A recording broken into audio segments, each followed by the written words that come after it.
So, hello everyone. Welcome to the fourth edition of Lift India Filmotsav and Awards Cinefest, World Cinefest 2020, a virtual meet.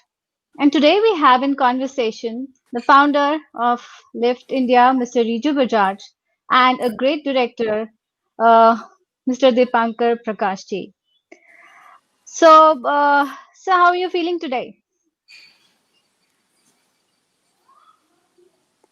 Dipankar sir, how are you feeling today? Hello. Am I audible to you? या अभी आ रही है आवाज, अभी आ रही Okay. Okay. So how are you feeling today, sir, during the lockdown? है। How is it? During the lockdown हमने बहुत काम किया है और अभी भी फिलहाल हम पोस्ट प्रोडक्शन हमारा चल रहा है। सो कोई बहुत ज़्यादा मुझे लगता है कि बल्कि पहले से ज़्यादा हमने काम किया लॉकडाउन में, क्योंकि बैठे बैठे क्या हो Wow. गया था कि एक 3 महीने शुरू के इतने ज़्यादा परेशान करने वाले थे। बट धीरे धीरे Right. हमने फिर बोला नहीं यार, ऐसे बैठे रहेंगे तो कुछ होगा नहीं। और वी आर क्रिएटिव पीपल, तो हमें तो बिल्कुल मतलब बैठ सकते ही नहीं है कहीं ना कहीं। बट क्या, एक राइटर के साथ अच्छी चीज़ है, उसे कुछ ज़्यादा चाहिए नहीं होता है।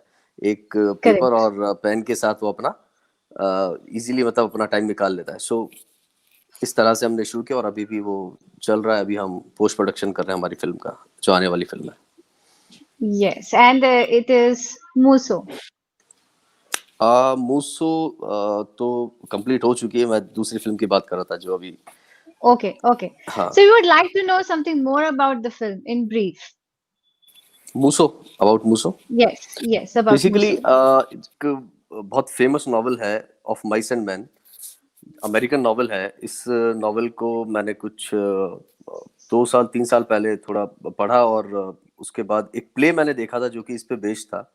जयपुर में ही Mhm. वो हो रहा था। उसको देखने के बाद मुझे लगा कि इस पे ज़रूर मतलब एक अच्छी फ़िल्म बन सकती है, क्योंकि बहुत ही नरेटिव प्ले है और बहुत ही अच्छी कहानी Absolutely. है। उसके बाद मैंने उसको जब उसको उसकी डिटेल मैंने जानना चाहा तो पता लगा कि ऑलरेडी इस पे 2 फ़िल्म बन चुकी है। लेकिन इंडिया में अभी तक इस पे काम नहीं हुआ था। इंडिया में जो काम हुआ था वो सिर्फ़ थिएटर में इस कहानी पे काम हुआ था। तो इस हिसाब से फिर मैंने इसका स्क्रीन प्ले लिखना शुरू किया। उसके बाद जब स्क्रीन प्ले हो गया तो जो सबसे बड़ा चैलेंज था वो था कैरेक्टर्स को फाइनलाइज करना। कास्टिंग इसकी जो थी वो सबसे बड़ा चैलेंज था, क्योंकि वो जो कैरेक्टर है बालू का, जो आपने देखा कैरेक्टर जो है जी हाँ. जी हाँ. वो एक जी हाँ. बहुत चैलेंजिंग कैरेक्टर है और उसके लिए बहुत फाइन और बहुत अच्छे एक्टर का होना ज़रूरी था। तो बहुत सारे ऑप्शंस हम लेके चल रहे थे। हमने पहले एक थिएटर के बहुत दिग्गज कलाकार हैं आलोक चटर्जी, उनसे भी बात की थी, बट वो थोड़े बिजी थे उस दौरान, क्योंकि एमपीएसडी के वो उस टाइम डायरेक्टर बने ही थे। तो फिर फाइनली कास्टिंग का हमारा कुछ प्रोसेस 4-5 महीने का चला इसमें। बाकी कास्टिंग हो गई थी, लेकिन कहीं ना कहीं जो वो बालू का कैरेक्टर था उसके लिए काफ़ी परेशानी हमें हो रही थी, क्योंकि मैं यशपाल शर्मा जी के साथ ऑलरेडी एक फ़िल्म कर चुका हूँ। शॉर्ट फ़िल्म थी वो, तो मैं उनको देख नहीं पा रहा था उस तरह से। लेकिन जब हमारी बात हुई, फ़िल्म पे बात हुई, तो उन्होंने भी कहा कि मैं ट्राई कर सकता हूँ। मैं बोला सर ट्राई नहीं, अब ये करना है तो फिर मतलब अ, Yeah. क्योंकि वो बहुत चैलेंजिंग कैरेक्टर है। उसमें बहुत सारे उस तरीके के सीन्स हैं जिनको, क्योंकि कहीं भी अगर रिदम टूटेगा तो वो शायद जस्टिफाई नहीं हो पाए। लेकिन उसके बाद जब उन्होंने कहीं न कहीं एक भरोसा दिखाया और मैं मुझे उन पे मतलब एज़ अ परफ़ॉर्मर तो उन पे कोई डाउट ही नहीं है, मतलब इतने कमाल के एक्टर हैं वो। तो बस यहाँ से चीज़ें शुरू हुई और सभी एक्टर्स बेसिकली अगर मैं बोलूँ तो जितने भी एक्टर्स फ़िल्म में जुड़े थे, सब एक्टर्स का जो भरोसा था स्क्रिप्ट को लेके, उसने ये फ़िल्म बना दी। मतलब नहीं तो शायद क्योंकि it's not a very commercial film. At the same time ये आर्ट हाउस भी नहीं है कंप्लीट। ये एक कंटेम्परेरी फ़िल्म है, मुझे ऐसा लगता है, जिसको अगर आम आदमी भी देखेगा तो शायद बोर ना हो उस तरह से। नहीं कि जनरली क्या है, आर्ट फ़िल्म्स ये होती है, आर्ट हाउस फ़िल्म्स में आदमी अगर आप एक लेमैन को दिखा देंगे बैठाकर तो कहीं न कहीं वो कुछ देर में बोलेगा यार ये क्या दिखा दिया है। जैसे अमित दत्ता की कुछ फ़िल्म्स हैं ऐसी, जिन्हें शायद एक आम आदमी नहीं देख सकता है। या ऐसे बहुत सारे फ़िल्म मेकर्स हैं जो कि बहुत आर्ट हाउस फ़िल्म बनाते हैं, उनको आम आदमी नहीं देख सकता है। तो मेरी कोशिश यही थी कि इतना आर्ट हाउस भी हम ना जाएँ, थोड़ा ड्रामा रखें और जी, जिससे ये कि जो कहानी है, जो नॉवल जैसा आपने बताया जी, ऑफ जी। Mice and men, it's a very world famous जी, नॉवल एंड जी। अ प्ले एंड ये नाटक because I also have a little bit of a theater background in my blood and जी, जी। so we have seen different versions of this play. अलग-अलग हुँ, हुँ। वक्तों पे अलग अलग लोगों ने ये नाटक किया है अलग अलग जी कलाकारों जी के साथ। और जिस भी कलाकार ने बालू का रोल इसमें किया है जी जी नाटक मंच पर, वो जी हमेशा बहुत आगे निकला है, बहुत सराहा गया है। जी इट इज, जैसे कहते हैं कि कुछ रोल होते हैं जो एक्टर्स डिलाइट माने जाते हैं, कि actors want to play that role. जैसे बिल्कुल शेक्सपियर के नाटकों में होता है कि कुछ कैरेक्टर्स होते हैं which right. Actors want to do that, चाहे ओथेलो हो या वो किंग लियर हो, हेमलेट हो, बिल्कुल हैमलेट हो, या तो जी वो उस तरह के नाटक हैं। और वैसे ही ये एक कहानी है। तो जी इस कहानी से तो हम बहुत ही बखूबी वाकिफ थे, लेकिन हमेशा हम भी ये सोचते थे कि आज तक हिंदी में, इंडिया में इस नाटक या कहानी के ऊपर कोई फिल्म क्यों नहीं बनी। क्यों नहीं तो बनी, जब हमने बिल्कुल। आपकी फिल्म देखी तो हमें बहुत खुशी हुई और बहुत संतोष मिला कि चलिए किसी ने ये कदम उठाया। हाँ, फाइनली। अटेम्प्ट करने की कोशिश थी। और दूसरा, हाँ हम सिर्फ पूरी फिल्म में, सही मानिए, हम ये देख रहे थे कि अच्छा, अब हम, कई बार क्या होता है ना कि जब कोई व्यक्ति, कलाकार, डायरेक्टर, निर्देशक, एक्टर्स जी जी इस तरह के सब्जेक्ट पे फिल्म बनाते हैं, तो जो जी देखने वाले होते हैं, क्रिटिक होते हैं, वो हमेशा इस ताक पे रहते हैं कि इनको कहाँ लपेटा जाए। तो बिल्कुल बिल्कुल बजाय तारीफ करने के वो जी पॉइंट ढूंढ रहे होते हैं कि कहाँ हम इनको, कहीं थोड़ा सा इन्होंने चूक करी तो हम बस उस पे इनको घुमा देंगे। तो बिल्कुल। सही मानिए, हमें ऐसा कोई पॉइंट नहीं मिला फिल्म के अंदर। अरे सर शुक्रिया शुक्रिया आपका, मतलब ये आपका मतलब मेरे लिए बहुत बड़ी बात है इस तरीके का रिव्यू। मतलब आप इतने सिनेमा की समझ रखने वाले हैं और आपने अगर ये बात बोली है तो इट्स मतलब mean a because lot for me. एक तो आप स्क्रिप्ट लिखते हैं फॉर अ फिल्म, जो एक स्क्रीन प्ले राइटिंग होती है, और एक जी होता है adapted screenplay, adaptation for जी अ जी स्क्रीन प्ले। नॉवल का जो अडेप्टेशन है for a film is considered जी to be one of the toughest jobs in the world. बिल्कुल हमारी जो बिल्कुल फिल्म राइटिंग प्रोसेस में है, वो अडेप्टेशन एक नॉवल का, क्योंकि अक्सर ये देखा गया है कि भाई नॉवल ऑलवेज सुपरसीड्स द फिल्म, कि कोई भी फिल्म उतनी अच्छी नहीं बनी है जितनी अच्छी वो नॉवल लिखी गई है। नॉवल लिखी हमेशा गई है, उसका राइट। उसके साथ एक कंपैरिजन होता है कि भाई कंपैरिजन क्या होता है, हाँ, तो जैसे हैरी पॉटर फिल्म है, बिल्कुल तो बहुत कम फिल्में ऐसी होती हैं जो नॉवल के समान या बराबर बराबर, आती हाँ हैं और बिल्कुल जी जी अपने आप को उससे कम नहीं दर्शाती हैं। तो जी मेरे जी ख्याल से ये आपकी जो फिल्म है, ये बिल्कुल उस स्तर पर है कि जो नॉवल लिखी गई है, जिस तरह से शुक्रिया आपने सर। बहुत जस्टिफाई किया है। एंड जो कलाकार हैं आपके पास, इतने सधे हुए मंच के कलाकार हैं, ज्यादातर जी जी जिनमें एनएसडी के, नेशनल स्कूल ऑफ ड्रामा के ही एक्टर्स हैं उनमें, हाँ और मंच राइट। से रिलेटेड हैं। एंड सिनेमा में भी अब उन्होंने अपने आप के लिए बहुत बड़ा नाम कमा लिया है, इन सभी एक्टर्स बिल्कुल ने जो हमने सभी आपकी एक्टर्स फिल्म में देखे। जी और जी आई एम श्योर कि उनके लिए तो ये बहुत ही एक नॉस्टैल्जिया वाला माहौल रहा होगा, to do mice and men, of mice and जी मेन एज अ फिल्म। तो एक वो जो माहौल वहां शूटिंग के दौरान इन एक्टर्स में रहा, उसके बारे में कुछ बताइए। मैं कास्टिंग से इसका शुरू करता हूँ। जब कास्टिंग हो रही थी तो राजेंद्र गुप्ता जी को जब मैंने बताया कि मैं एक फिल्म कर रहा हूँ सर, और ऑफ माइस एंड मैन एक नॉवेल है उस पे बेस्ड है, तो उन्होंने बोला ये तो मैंने किया हुआ है यार, मैंने डायरेक्ट किया है ये एनएचडी में। तो कहीं ना कहीं क्या था कि कनेक्शन बनते गए, मतलब क्योंकि राजेंद्र गुप्ता जी ये प्ले ऑलरेडी कर चुके थे, डायरेक्ट किया था उन्होंने। बट इनका उस कहानी के बारे में उनको पता था, उस कहानी से जुड़े हुए थे। यशपाल जी ने वो प्ले देखा हुआ था, उस कहानी के बारे में उनको पता था। देन ऐसा करके तो सब एक्टर्स का जो, इसमें जैसे बताया कि स्क्रिप्ट पढ़ने के बाद हर एक्टर का जो सवाल था ये था कि कब करनी है। ऐसा ये नहीं था कि क्या बजट है, क्या है, कैसे रहेगा, कौन प्रोड्यूसर है, हु इज द प्रोड्यूसर, कौन सा स्टूडियो है। उनका सबका एक ही सवाल था कि हम कब से फ्लोर पे जा रहे हैं, ऐसा। तो ये बहुत ज़रूरी होता है कि जब आप एक इंडिपेंडेंट फ़िल्म करते हैं और अगर आपको अच्छे एक्टर्स का सपोर्ट मिल जाता है, तो उसमें 4 चाँद लग जाते हैं फ़िल्म में। नहीं तो जनरली हम देखते हैं कि अगर, और वो मुझे लगता है ये सारा जो गेम है, ये सारी जो चीज़ें हैं, अगर एक्टर्स भी तभी आपको इस तरह से आउट ऑफ द बॉक्स जाके सपोर्ट तभी करेंगे, जब उन्हें लगेगा कि हाँ, इस स्क्रिप्ट में कुछ है। सो एक्टर्स का उस तरह से सपोर्ट मिल गया और उसके बाद हम जब सेट पे पहुँचे तो सेट पे भी बहुत फ़ैमिलियर माहौल था, क्योंकि हम बहुत इंटीरियर में शूट कर रहे थे। वहाँ पे उस तरह के जो फैसिलिटीज़ हम प्रोवाइड नहीं करवा सकते थे, जो कि जनरली फ़िल्म शूट पे हम देखते हैं, वैनिटी एंड ऑल, उस तरह का कोई सेटअप हमारे पास नहीं था, क्योंकि हम बहुत इंटीरियर में शूट कर रहे थे और एट द सेम टाइम एक बहुत टाइट बजट में हमने फ़िल्म बनानी थी। क्योंकि इंडिपेंडेंट फिल्म है तो वहाँ पे एक लिमिटेड बजट होता है, तो हमारी कोशिश थी कि हम वो बजट ज़्यादा से ज़्यादा टेक्निकल जो हमारा डिपार्टमेंट है उस पर हम खर्च कर सकें, या फिर पोस्ट प्रोडक्शन है, या फिर एक्टर्स हैं। तो उस तरह से हमने हमारी लग्जरीज को थोड़ा साइड में रखते हुए फिल्म पे फोकस किया। लेकिन जो एक्टर्स का मैं बोलूँगा जितने भी एक्टर्स थे सभी ने शूट पे मतलब कभी ऐसा लगा नहीं कि मतलब they all are very successful actors आज इंडस्ट्री में, वो फिल्म्स में, टीवी में और थिएटर में बहुत अच्छे से सक्रिय और अच्छा काम कर रहे हैं। लेकिन सभी एक्टर्स बहुत ही जैसा क्रू के जितने मेंबर्स सेट पे रहते थे वैसे ही वो रहते थे। कोई उस तरह का कोई टेंट्रम या उस तरह से कुछ मतलब मुझे कभी ऐसा फील नहीं हुआ। मुझे ऐसा लग रहा था कि हम सब एक ही पेस पे चल रहे हैं, हम एक साथ ही चल रहे हैं। तो ये एक बड़ी अच्छी बात थी। सभी एक्टर्स, मैं एक पर्टिकुलर किसी एक एक्टर की बात नहीं करूँगा, सभी एक्टर्स की। और इतनी ज्यादा ठंड थी, और इंटीरियर में जब आप गांव में तो ऑब्वियस और मतलब जितना टेम्परेचर जयपुर में या सिटी में रहता है उससे बल्कि 4-5 डिग्री और नीचे टेम्परेचर था। बहुत ज्यादा ठंड थी। हम रात को 1 भी बजा है, 2 भी बजा है, 3 भी बजा है शूट के दौरान, क्योंकि हमारा सिर्फ शूट 13 डेज हुआ है। 13 दिन हमने शूट किया, इससे ज्यादा हम 13 दिन ही शूट किए कंप्लीट। पूरी फिल्म 13 दिन में शूट हो गई थी? जी जी, 13 दिन में। Wow. Wow. So budget he is नहीं था सर, क्या करते। but I guess कहीं ऐसा लग नहीं रहा है कि ये फिल्म आपने 13 दिन में शूट की है। Absolutely. बट 13 दिन मतलब जो 13 डे था उस दिन यशपाल जी भी चले गए थे, जो लीड में प्रगीत, जो यशपाल जी के साथ किशन का कैरेक्टर जिसने किया है, प्रगीत, वो भी चला गया था। 2 ही एक्टर लास्ट तक रुके थे बस, ये दोनों भी चले गए थे।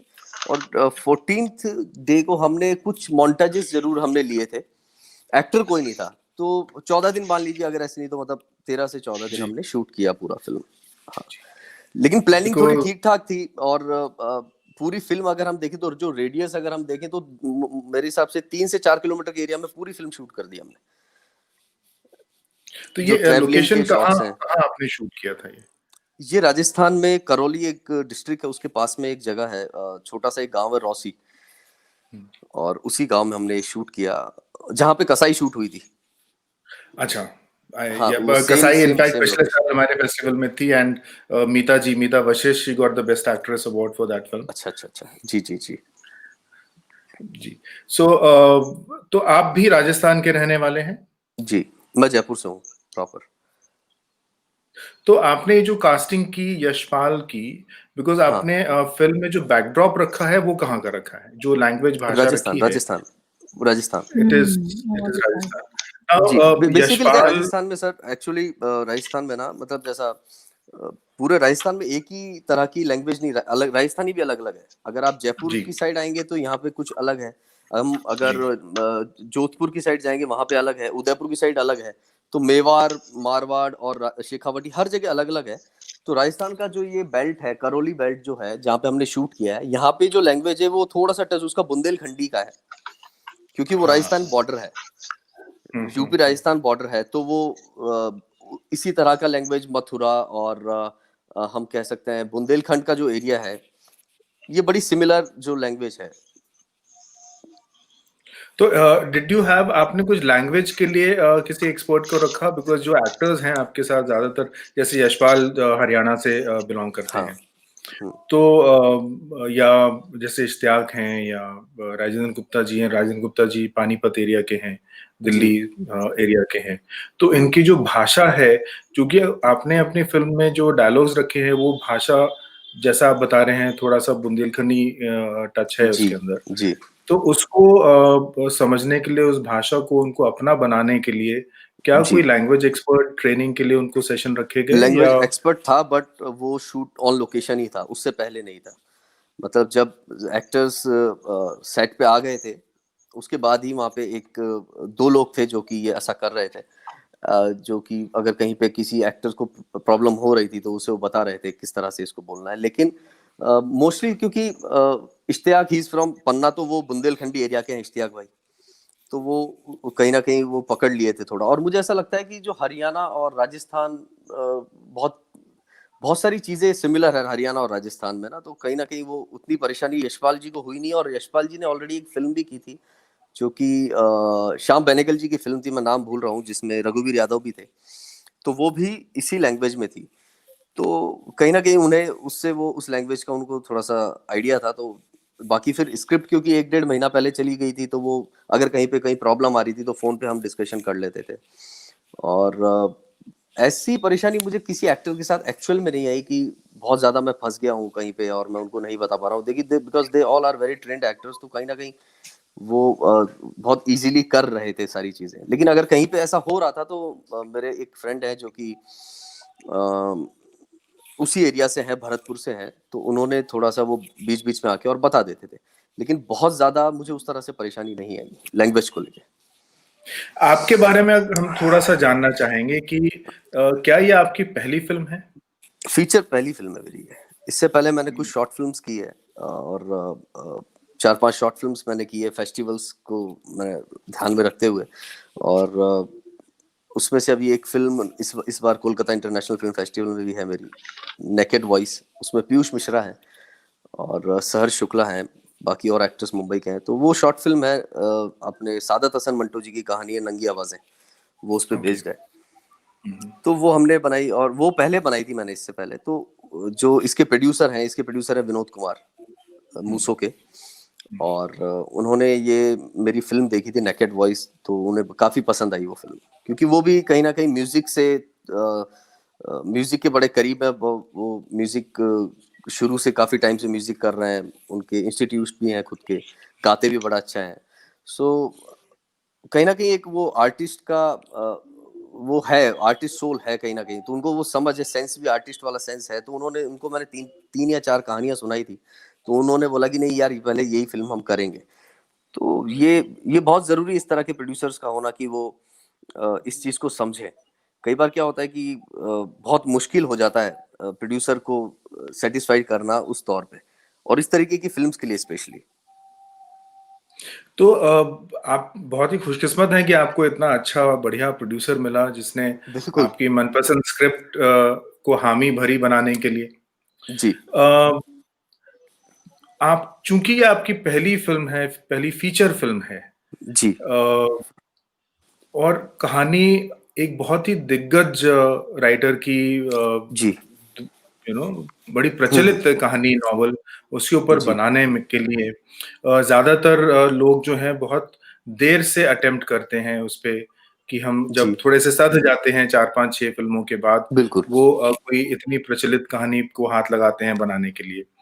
तो जी। क्या आप में कुछ इस तरह के अंतर्द्वंद विचार जो होते हैं हम्म। वो आए कि हम इतनी बड़ी कहानी को हाथ लगा रहे हैं और ये मेरी पहली फिल्म है, तो उसके बारे में आपके अंदर जो थोड़ा-सा हलचल मची होगी सोच-विचार हम्म। के लिए?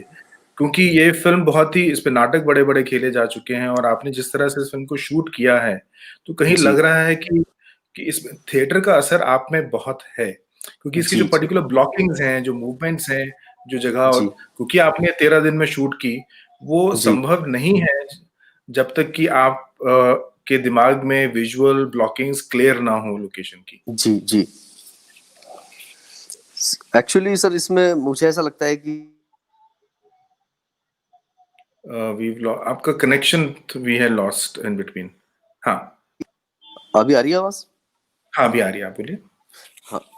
तो बेसिकली जब मैं इसको लिख रहा था, इसका स्क्रीन प्ले लिख रहा था सर, जब तक मुझे एक्चुअल में खुद को भी नहीं पता था कि अ, कैसा सब कुछ जाने वाला है। क्योंकि सबसे पहले एक बार स्क्रिप्ट लॉक हो जाए तो मैं खुद सेटिस्फाइड पहले हो जाऊं, तो मैं सामने जाके बता सकता हूं कि मैंने ही लिखा है। स्क्रिप्ट लिखने के बाद मुझे कहीं ना कहीं ये डर जरूर था कि यार, एक बहुत बहुत फेमस नॉवल है, बहुत ही बड़े राइटर हैं जॉन स्टेनबैक, उनकी कहानी है ये। अगर कहीं से भी फिल्म में कहीं लूप होल्स रह गए तो मुझे मतलब बैंड बजा देंगे मेरे लोग। वो डर मुझे बहुत था। और मेरी पहली फिल्म है ना, तो मेरे तो मतलब ताले लग जाएंगे भाई, करियर के जीरो से शुरू करना पड़ेगा तुझे। तो ये डर बिल्कुल बना हुआ था जब तक कि एक्टर्स, क्योंकि क्या होता है ना सर, क्योंकि मेरी पहली फिल्म थी, तो मुझसे जो सीनियर्स हैं, जो एक्टर्स हैं, उनका विश्वास उस स्क्रिप्ट में जब तक नहीं आया था तब तक मैं डरा हुआ ही था। जब धीरे धीरे यशपाल जी ने मुझे फोन करके बोला यार, बड़ी कमाल की स्क्रिप्ट है और मैं ये कर रहा हूँ, तो मुझे वहां से लगा कि चलो, वो ऐड होता गया, चीजें ऐड होती गई। अच्छा अच्छा, हाँ यार, इनको पसंद आ गई। फिर राजेंद्र जी का फोन आया कि I am doing this film, तो वहां से मेरे को और थोड़ा सा श्योर हो गया कि हाँ, ठीक जा रहे हैं हम, ठीक जा रहे हैं। तो वो बहुत अंतर्द्वंद जो आप बोल रहे हैं वो चल रहा था, और वो पहले पहले दिन के पहले शॉट तक चल रहा था। मतलब जब पहला शॉट हुआ उसके बाद मुझे लगा कि नहीं यार हम कर लेंगे अब। उसके बाद जब फिल्म बन गई थी, फिल्म बनने के बाद पहला हमने एक टेक्निकल प्रीव्यू किया था बॉम्बे में। वो टेक्निकल प्रीव्यू के बाद मैं इतना सेटिस्फाइड हो गया था कि यार कुछ हो या ना हो मुझे नहीं पता इस फिल्म का, क्योंकि एवरी फिल्म मतलब हर एक फिल्म जो आप बनाते हो उसकी अपनी एक डेस्टिनी है। तो इस फिल्म की डेस्टिनी क्या है क्या नहीं मुझे नहीं पता था, लेकिन मुझे ये पता था कि जो भी ये फिल्म देखेंगे शायद थोड़ा एप्रिसिएशन मिलेगा मुझे। तो जब कोलकाता में इसका इंडियन प्रीमियर हुआ तो शोमा चटर्जी ने फिल्म के लिए आर्टिकल लिखा और वो बहुत खूबसूरत आर्टिकल था। तो वहां से मुझे ये हो गया था कि यार अभी जितने बाकी फिल्म जर्नलिस्ट भी देखेंगे तो शायद ठीक ठाक मुझे अप्रिसिएशन इस फिल्म का मिल जाएगा, और उस तरह से मुझे शायद प्रॉब्लम ना आए जो मैं सोच रहा था इतनी चीजें कि यार क्या होगा कैसे होगा। लेकिन आपने जो पूछा था कि वो अंतर्द्वंद, वो तो सर शॉट पहले दिन के शॉट तक था। उसके बाद भी कभी कभी आया था बीच में कि हमने क्या सही किया है ये अटेम्प्ट करके, क्योंकि वो चैलेंज था अपने आप में। और जो जी ब्लॉकिंग वाली आपने बात करी तो सर वो बहुत तैयारी से हम गए थे, क्योंकि मुझे ये पता था कि हमारे पास टाइम कम है, हमारे पास पैसा भी कम है। क्योंकि सर इंडिपेंडेंट फिल्म के चैलेंजेस ऐसे अजब होते हैं जिसको हम समझ नहीं पाते। जब आप मॉनिटर पे बैठे रहते हो, जैसे मैं मॉनिटर पे बैठा हूँ और ऑल ऑफ सडन एक बंदा भाग के आया कि दादा उधर पानी खत्म हो गया है, ये भी चैलेंज है आपको। मतलब उस दौरान आप वहाँ बैठे और आपको पता चल रहा है कि यार उधर खाना खत्म हो गया है, उधर पानी खत्म हो गया है। तो ये सारी चैलेंजेस, इस तरह के बहुत सारे चैलेंजेस आपको आते हैं। कभी होता है कि आप शूट कर रहे हो और ऑल ऑफ सडन पता चला कि क्योंकि हमने पूरी फिल्म सिंक करी है, कहीं भी फिल्म को डब नहीं किया है, तो कुछ ऐसी चीजें हो जाती है कई बार कि बार बार आपको रिटेक करना पड़ता है क्योंकि कोई साउंड आ गया है या कोई गाड़ी का साउंड आ गया है। तो वो सारे चैलेंजेस थे उसके, और क्योंकि टाइम कम है, सनलाइट नीचे जा रही है, मतलब ये बहुत छोटी छोटी चीजें हैं लेकिन ये इफेक्ट करती है कहीं ना कहीं। आप डायरेक्टर को ये प्रॉब्लम होती है जब आप मॉनिटर पर बैठे हैं और अगर इस तरीके की चीजें होती है तो उतना पीसफुली आप नहीं कर पाते। तो मैं हमेशा वही बोलता हूँ कि इंडिपेंडेंट फिल्म्स जब आप जो सोच कर जाते हो कई बार वैसी नहीं बन पाती।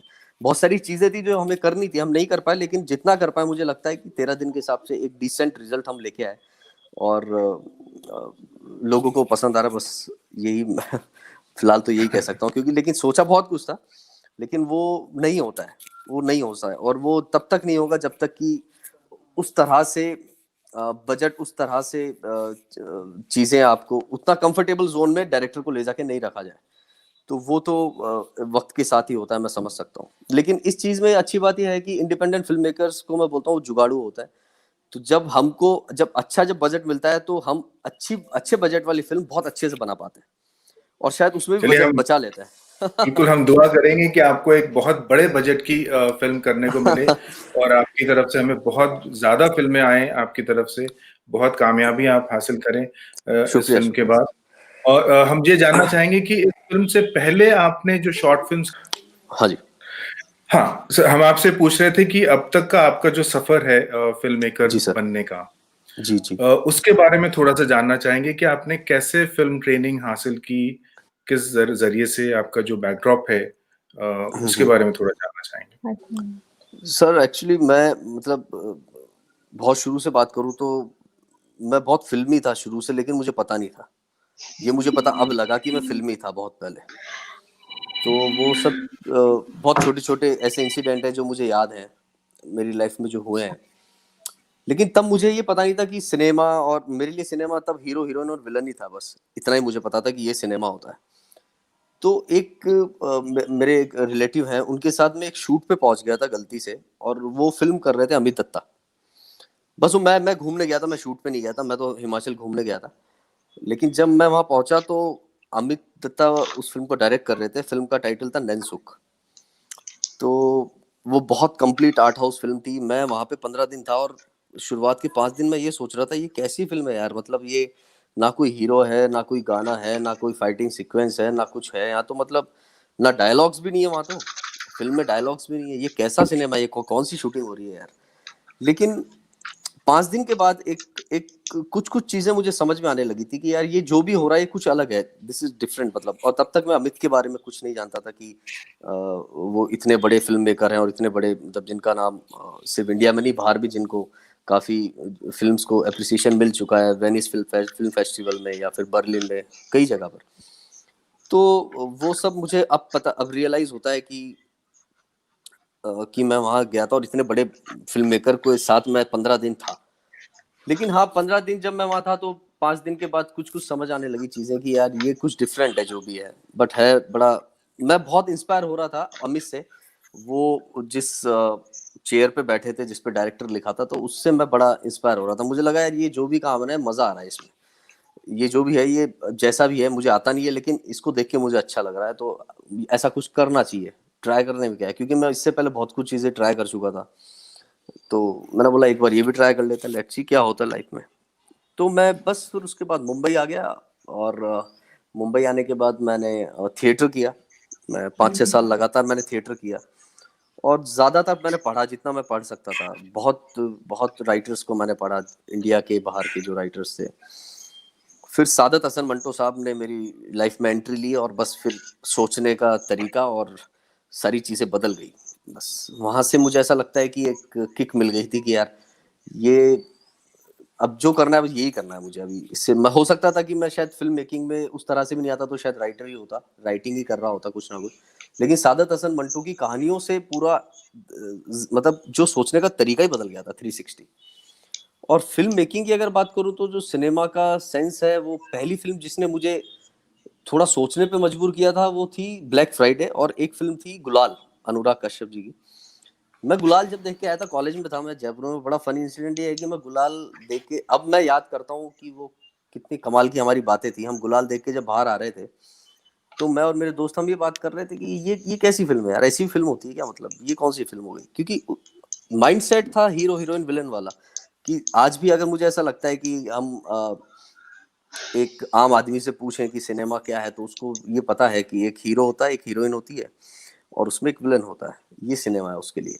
लेकिन धीरे धीरे सोच बदली, वर्ल्ड सिनेमा देखा, कुछ हिंदुस्तान के क्लासिक फिल्म्स हैं वो देखी, हिंदुस्तान की जो आर्ट हाउस फिल्म्स हैं, हिंदुस्तान के जो डायरेक्टर्स ने बनाई है वो देखी, मनी कॉल की कुछ फिल्म्स देखी, और इसके बाद सत्यजीत रे की कुछ फिल्म्स देखी, ऋत्विक घटक की फिल्म्स देखी। तो ऐसा धीरे धीरे वो पता नहीं चलता एकदम से कि कुछ चेंज हो रहा है, लेकिन वो धीरे धीरे चेंज होने लगता है। आपका थॉट प्रोसेस भी बदलने लगता है, आपकी आपकी राइटिंग भी बदलाव आती है, राइटिंग में भी बदलाव आने लगता है। तो वो एक प्रोसेस है, वो प्रोसेस धीरे धीरे होता गया। क्योंकि 5 साल मैं थिएटर जब मुंबई में कर रहा था, तो उस दौरान मैं पढ़ बहुत रहा था। मेरा ज्यादा फोकस क्योंकि एक्टिंग पे तो था नहीं, मैं सिर्फ थिएटर कर रहा था कि मैं पढ़ना चाहता था, मैं सीखना चाहता था, मैं समझना चाहता था कि एक्चुअल में क्योंकि मैं राइटिंग का मुझे थोड़ा सा शौक था, तो उसलिए मैं पढ़ रहा था, लिख रहा था कि ज़्यादा से ज़्यादा मैं पढ़ सकूं। और अगर बात करूं मैं फिल्म मेकिंग के टेक्निकल नॉर्म्स की, तो वो तो फिर क्या करते करते मुझे लगता है कि आप समझ में आने लगती है आपको about the technicalities of film making. तो वो तो धीरे धीरे आपको समझ में आने लगती है। तो वो आई धीरे धीरे वक्त के साथ। छोटे छोटे वीडियोस बनाते थे, एक छोटा सा ग्रुप बन गया था, डीएसएलआर लेके घूमना मुंबई में, हम छोटे छोटे 5-5 मिनट की शॉर्ट फिल्म्स बना रहे हैं। तो वो सब चल रहा था उस दौरान। माधवी आपसे कुछ पूछना चाह रही थी। हाँ मधु। Now, since you have made such a, so-called movie on a very great subject, so जैसे कि आपने बोला कि सिनेमा पहले आपके लिए सिर्फ ग्लिट्स एंड ग्लैमर था, जहाँ पे हीरो हीरोइन और विलन जी थे. जी। Given a chance now, of course, in future, would you like to, direct, glitz and glamour, गाने से भरी movie, or you would like to stick to some subjects like these? नहीं नहीं, बिल्कुल करूंगा, लेकिन हर एक चीज की वजह अगर होगी तो। अगर उस Okay, गाने की वजह है उस फिल्म में, या फिर लगता है कि हाँ इस गाने को डालना ही चाहिए या होना ही चाहिए, तो अगर हर एक चीज की अगर वजह होगी उस फिल्म में, तो ही करूंगा। अदरवाइज अगर मैं बात करूं कि वो आउट एंड आउट कमर्शियल और मसाला फिल्म, तो कभी नहीं करूंगा, शायद कभी नहीं। वही मैं पूछना चाह रही हूँ, वो नहीं, जो शायद सो कभी कॉल्ड नहीं। नहीं वो नहीं, जो मसाला फिल्म होती है ना, इन्वर्टेड कॉमर्स नो नो में. नो नो, कभी नहीं, कभी नहीं करना भी नहीं है। और इससे अच्छा है कि मैं लिखता रहूंगा, कुछ छोटे छोटे प्रोजेक्ट अपने जो इंडिपेंडेंट फिल्म से वो करता रहूंगा। Nice thought. Another question I would like to ask you: Why did you choose this title? मूसो। Right. Basically क्या है कि ऑफ माइस एंड मैन जो कहानी है, उसमें भी जो ग्रेट डिप्रेशन जब अमेरिका में आया था, तो कहीं ना कहीं इस फिल्म को भी जो कंपेयर किया है ना, तो वो जो चूहों की लाइफ से, आई थिंक मुझे ऐसा लगता है कि चूहों की और जो लेबर क्लास जो लोग होते हैं उनकी लाइफ को आपस में कहीं ना कहीं कंपेयर किया है, तो वही मेरे जहन में था।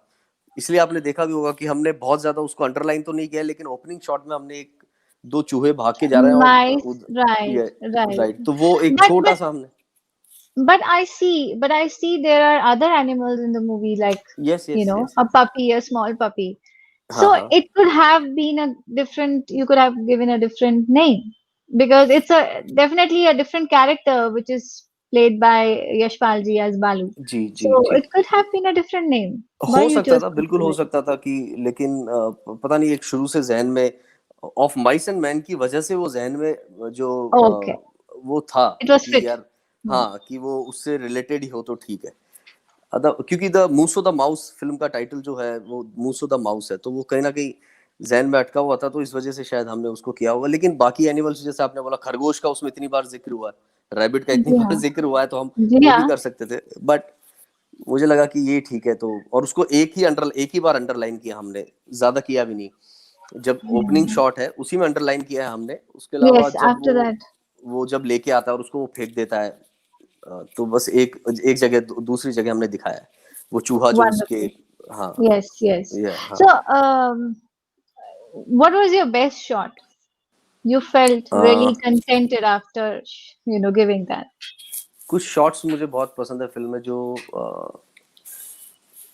सीन्स, अगर पहले मैं सीन्स बताता हूँ, मुझे सबसे अच्छा सीन फिल्म के अंदर लगता है जब बालू और रानी अपने अपने ड्रीम्स की बातें कर रहे हैं, वो कुछ और बोल Okay. रहा है और वो कुछ और बोल रही है। और कुछ और बोल रही है. वो हाँ. वो सीन मुझे बहुत स्पेशली मुझे बहुत पसंद है वो, क्योंकि उसकी राइटिंग मुझे अच्छी लगी थी कि ये मैंने सीन शायद अच्छा लिखा है, ऐसा मुझे लग रहा था, तो वो मुझे थोड़ा अभी भी मुझे वो सीन मतलब one of the favourite scene है। But और actually उस सीन को अगर रिलेट किया जाए तो both ji are somewhere relative, ऐसा नहीं कि they बिल्कुल, are totally different. नहीं नहीं, वो एक एक थ्रेड लाइन तो है ही ना दोनों के बीच में कहीं ना जी कहीं। हाँ, yes, right. इवन हर कैरेक्टर Yes, के बीच में एक थ्रेड लाइन है, सब, आप इस फिल्म की जो खास बात थी ना, हर आदमी अकेला है इस फिल्म में, absolutely. Everybody is alone.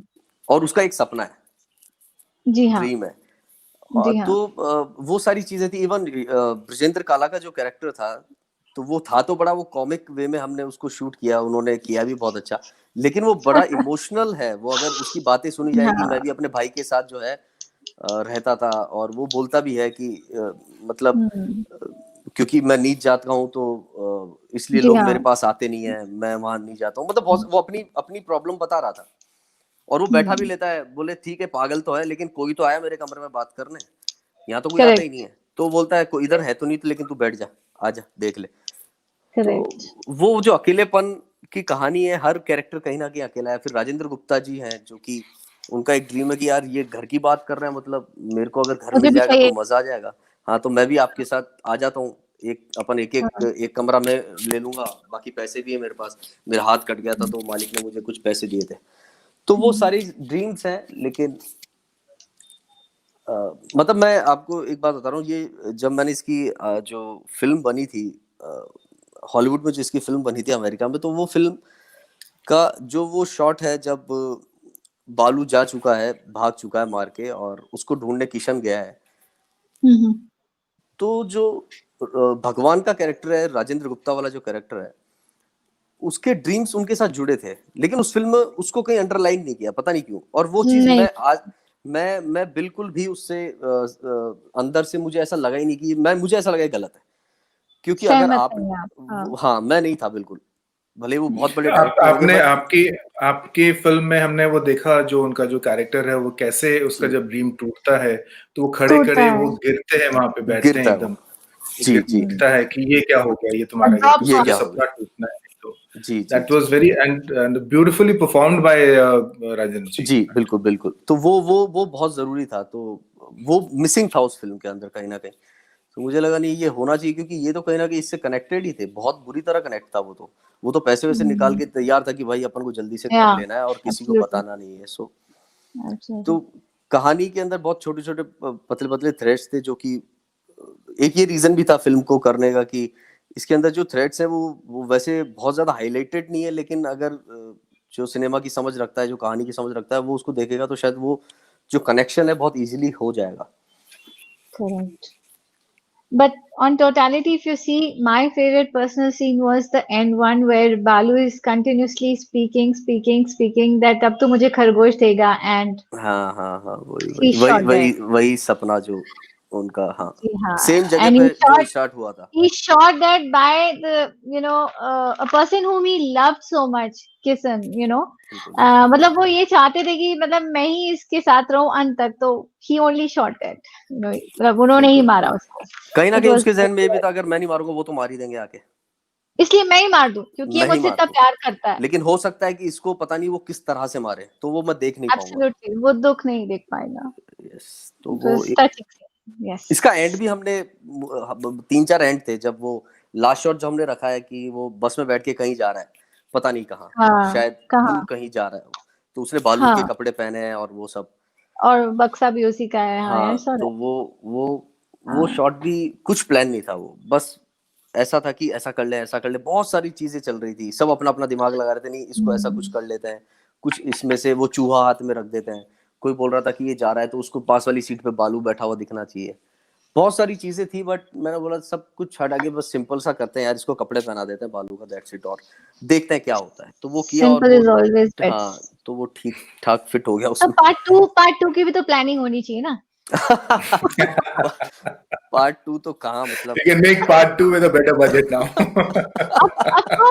Of course, we wish you all the best for that. कि अभी किशन बालू बन गया। जो भी, anyway. Right. So I think on this note, we should wrap this session, and thank you for giving so much of time to Lift India thank you so much Riju ji, and talking to Thank you, us. sir. Thank you, sir. Thank you so much It Madhavi, was lovely, and wish you all the best with Thank this film thank you so and the much, entire cast. And do convey our regards to Yashpal Sharma ji.